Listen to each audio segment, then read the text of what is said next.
Hey, everybody, it is Scott Steen with winnersandwhiners.com coming to you with the Monday edition of Today in Sports Betting, doing it NBA style with the one and only Scott Reichel.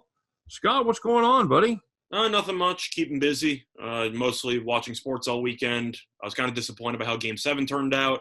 Not because of the fact that the Clippers won or anything, but just because the game, I'd say, wasn't very good. But it was high scoring. It was a lot of offense, but when you see Porzingis try again from three and you can't hit it, and Doncic goes for 46, 14, and 7, and still loses by double digits, not a fun time. No, not a fun time at all. I was hoping Dallas would have a little something for him. They did for a little while, but they ran out of gas in the end of the third quarter. Yeah, what a first quarter. Holy mackerel, 73 points in the first quarter. Yep. That was nuts. Mm-hmm. Nuts. All right, bud. Well, we've got kind of a short sports day. Got a couple basketball games, but we've got just 3 MLB games, so we'll get to that on the next video. But, Scott, let's kick it off here, as we always do, with our NBA extravaganza. Taking a look first at the Brooklyn Nets as they host the Bucks of Milwaukee. Scott, Milwaukee, as they said in Wayne's World. Hey, Brooklyn, a little bit of money coming in on Milwaukee. They opened up as a 2-point favorite. It's now down to 1.5 or 1, depending on where you're at. And the total on this one, a little bit of under money as it opened up at 234.5. It's down to 233.5 or 234. Scott, the Nets, they kind of punched them in the mouth the other night. What do you think happens in this one? Well, they punched him in the mouth after Harden got injured less than a minute in.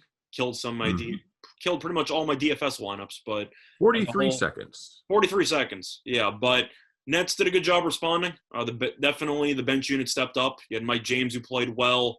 You had Griffin, who was phenomenal. I don't really know what happened there, but Griffin looked like he was back in Lob City, Los Angeles. One of my commenters was talking about that play. He said he was going to play it like you played the Knicks unders, because it had just cashed every time. It was, Griffin under a half a 3-pointer. Mm-hmm. And I saw that like, oh, you poor bastard. What do you go, 4 for 7 or something from 3 points? Something like that. I'll tell you what, you didn't have to sweat that one out because that one was over really, really quickly. But yeah, that was ridiculous. To go through the actual matchup, though, the Nets played really well, especially defensively. But my question for you is, could Milwaukee have played a worse game? See, that's the thing. That's exactly the point. Giannis was great, but Lopez were fine. Yeah. Tucker sucked. Middleton sucked. The bench sucked. I can't say Tucker was fully bad because, offensively he's not going to be any good. And I thought he got hosed on a couple foul calls there. Defensively, I thought he was okay. I mean, he's there just as a defensive stopper. That's what I'm saying. If you're there just to play defense, you better be better than that. Well, the main thing that I said on a podcast I was on last week was that X factor in the series is Middleton, because Middleton has a history of being terrible in the playoffs. We know Holiday, even if he struggles offensively, should be good defensively. That didn't happen because Kyrie torched everybody. But the idea is that if Middleton can score, what does he do? Now, he was pretty good on the boards, but when you're taking 23 shots and you score 13 points, you're probably not helping your team win. And Middleton was awful. Well, and Connaughton and Forbes, they both no-showed. Yeah. Forbes, I was actually surprised he even played 22 minutes. Mostly garbage time. I said he wouldn't be a factor in the series at all because he can't guard anybody. So maybe now he might play a little bit more because you don't have to worry about Harden as an extra ball handler. But Forbes defensively is useless. So I thought the Nets would just pick him apart. The main thing you have to wonder, though, which is the main story of this game, is that Milwaukee scored 107. And we know Milwaukee is a team that likes to shoot a lot of threes. I believe they set the all-time record for most threes in a single game earlier this year, just for reference. And they shot 20%. They went 6 for 30 from 3. And we saw the same thing in Game 1 against Miami, where they couldn't hit a 3. Game went to overtime. And then Game 2, they shot the lights out. So I'm not saying they're going to do the same by shooting the lights out, but I do think that people are overreacting to Milwaukee struggling instead of realizing that this team, which is really good from the three-point line, couldn't hit a shot, and that's why they lost the game. Yeah, and, and having said that, they still won quarters 1, 2, and 4. If you add those together, they won 84-80. So they really just they really just fell apart in one quarter. They lost the third quarter by 12. I'll throw out the fourth quarter because that was mostly garbage time throughout, or they were up double digits the majority of the time for the Nets. So, yeah, I mean, they were up 15 with like 4 to go, and the Bucks bench unit went on a bit of a run there. So I see your point, but for me, the question is, do you think Milwaukee improves from the 3-point line? And the argument is they can't really get much worse. Now, we can talk. You don't need improvement by a lot. You don't need improvement by everybody. You just need improvement by a couple of guys. You know, a little more production from the bench. And if Milwaukee shoots 35% instead of 20%, they probably win the game. No question. So you have to ask if that's going to happen. I think Milwaukee's going to win this game. As a Nets fan, I hope I'm wrong because I was thrilled with seeing Milwaukee not play Giannis 40 minutes when they need to because Budenholzer is an idiot, but that's a separate story. You know that I haven't liked Budenholzer for a long time. But still, the way that I look at it is that the Bucks, Giannis did whatever he wanted, as you said before. Can't shoot free throws still, but he's still at 34. And nobody else really did anything. I think that Milwaukee probably steps up, and I know people can argue that it's a must-win game for the Nets because they can't afford to split one and go back to Milwaukee without Harden, whatever. I think it's a must-win for Milwaukee just because of the fact that their playoff history is known, I don't want to say for choking, but they don't have exactly much playoff success with Giannis. And I think you're not going to win. You're not going to win 4 of 6 from the Nets. Yeah, but I think you can agree that with Harden being injured, I don't want to say that all the pressure is off the Nets, but it's definitely not as I'd say. I would just say that they have an excuse built in. Milwaukee has more pressure on them now because they're dealing with house money. You're up against a big three, a super team. If you lose, well, you're going to lose like most of the league. But if you win, you pull off something great. With Harden out now, people probably expect Milwaukee to win the series. Would you agree with that? There's still pressure on the Nets, but do you understand the point I'm trying to say? No, I don't agree with that take, Scott. There's a saying in the casino business: there's no such thing as house money. There's just money, and I don't agree with that at all. I don't think. I think Milwaukee feels the pressure from playoff failures in the past. I think they still feel a ton of pressure. I don't think they, in any way, shape, or form, feel just lucky to be here. You know, I think they one of the top 3 players in the league, arguably the best player in the league, however you want to slice that up. And I think anything less than at least a trip to the finals is thought of as a dismal failure in Milwaukee. So that's fair. I just feel like you can make an argument that if Milwaukee ends up losing this game and they're down 0-2, they might feel a little bit worse going down 0-2 without Harden because they probably should have won one of these 2 games. Would you agree with that? I'm sure they're going to feel like that's an opportunity they let slip away, which I think even adds more pressure on this game. Yeah. So but I think they respond. I think the Bucks are going to win. Yeah, I like the Bucks on the money line as well. As for the total, I'll lean to the over.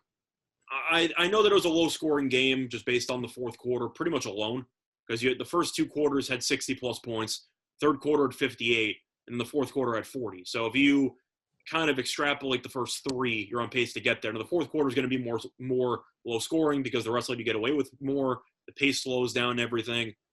I just can't get past all those missed 3-pointers. I'm assuming that if Milwaukee ends up hitting a decent amount in comparison to game 1, they probably get into the high teens to maybe low 120s. I think they were still at 182 after the third quarter, so right in that maybe they were 179. They were right in the neighborhood of 60 per. Yeah, and I feel like you can make an argument that if the fourth quarter is a little bit more high scoring, or if Milwaukee just makes a few more threes, you probably get there. So I think people are going to overreact to game 1, and I like the over. Well, and it's also very important to know that I'm not a fast learner. So I got burned on the over the other night. I'm not afraid to play it again. Okay. Wonder if that stove is still hot. Oh shit, it is. Yeah, but I'm assuming your favorite play in the matchup's the Bucks. Yes, I would think that's. I like the Bucks better than I like the total. Yes. I don't want to say the Bucks should just pack it up and go home if they go down 2-0, but it's not pretty. Shameless prop. I also threw in or shameless plug. I also threw in a bonus player prop on my video. So go over there and watch that. Nice. Nuggets Suns, Scott. Land of the Midnight Suns there in Phoenix. Opened up at 4. People say, give me the Suns. Here comes the Suns. Now up to 4.5. Starting to see 5 at DraftKings. If you believe DraftKings, I don't. If you live in a state with DraftKings and you don't make money sports betting, you have only yourself to blame. Or 219.5 is the total. 219.5 is where it opened. It has been rock solid across the board. Oh, Scott, I think you and I are going to be on the wrong side of this. I think we're going to be on different sides. I think you're going to be on the wrong side. So, well, I'm going to talk about the total first. Okay. I like the under. I know it sounds controversial because it involves the Nuggets, but I'm looking at the regular season meetings, and at first glance, pretty high scoring. You had one at 209, you had one at 256, and you had one at 232. The only problem with that is that the first game ended up being at 209, which went under. The second game went to overtime, and the third game went to double overtime. Now, the second game still would have gone over, so I will concede that point, but the third one went to double OT, and that score going into overtime was 98-98. So I feel like those final scores might be a little bit misleading. And you know Denver loves to play extremely slow. We know the Suns love to play extremely slow, especially with Chris Paul. And if he ends up being somewhat healthy and he plays 30-plus minutes, you know he's going to slow the game to a crawl in the fourth quarter. I like the under. I think you'll see a feel-out process from both teams. I think you'll see both teams try to play in the half court. And I think this total's a bit too high. So I like the under. I think Denver's in for a little bit of culture shock there when it comes to playing the Suns defense after playing the Blazers defense. So I'm going to go with you there as well. And I will say this: I have a premium on this game. So before we start talking about that, I'm not going to know whether I don't know whether I disagree with your call or not. I was just kind of messing with you, so I won't offer an opinion on there. But well, I do have a premium. So where do you come down on the side? First of all, I think this is going to be a great series. I think it's probably going to go 6 or 7. I think it'll be very competitive. I don't see a one-way. Let's just say I don't see one-way traffic. I think there'll be some ebbs and flows like most Denver series, but I like the points. I just think the spread's a little bit too high. Now, Phoenix did beat Los Angeles, and they're getting a lot of respect in the marketplace because they're also the 2 seed and people know how good this team is. But Denver had some solid success against this team in the regular season. That was a long time ago. I believe all 3 meetings were within the first about 15 games of the regular season. So yeah, they were all in January. They were a long time ago, but I'm looking at Denver, and I just don't think that Phoenix really has a guy to guard Jokic or Porter. I know Bridges is a very solid defender, but Porter has some length that the Suns don't really have anybody to match.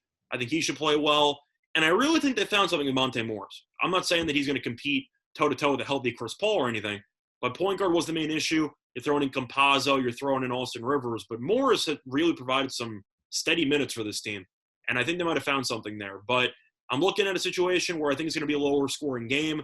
I think Jokic should dominate like he normally does because I don't think Ayton can guard him. And I think you'll probably see this game come down to the wire. So in a close game, a low scoring game, hold my nose, take the points. At least that's just my opinion. All right. Very good. Guys, as always, you're looking for more opinions on these games or any others. Don't forget to stop by and check out winnersandwhiners.com. Deep dives, previews, and predictions into every single game every single day.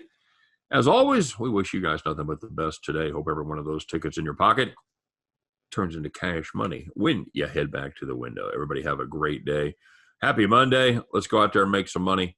And we'll see you again tomorrow on Today in Sports Betting. Take care, everybody.